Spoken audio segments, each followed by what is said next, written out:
DS diving for April 10th. Aux Ship. We're going to after clean video. We got to clean this really good.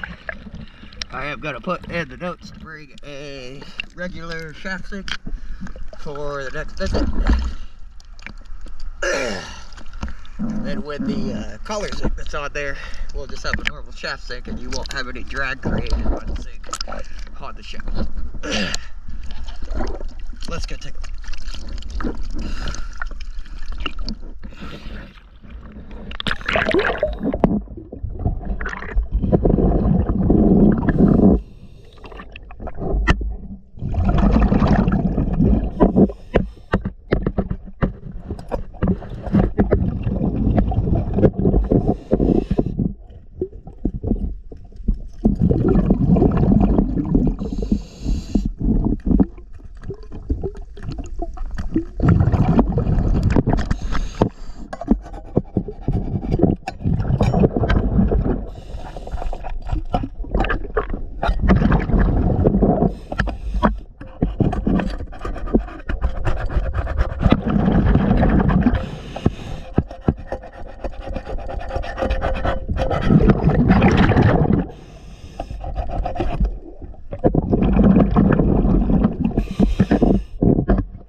DS diving.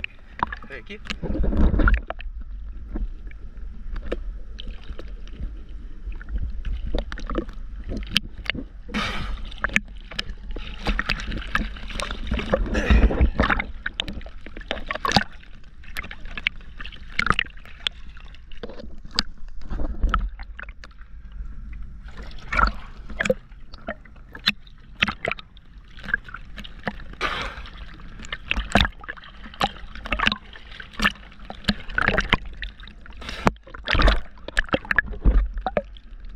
Get these little patches. Didn't come off on my first swipe. What I do want to be gentle on the nuke.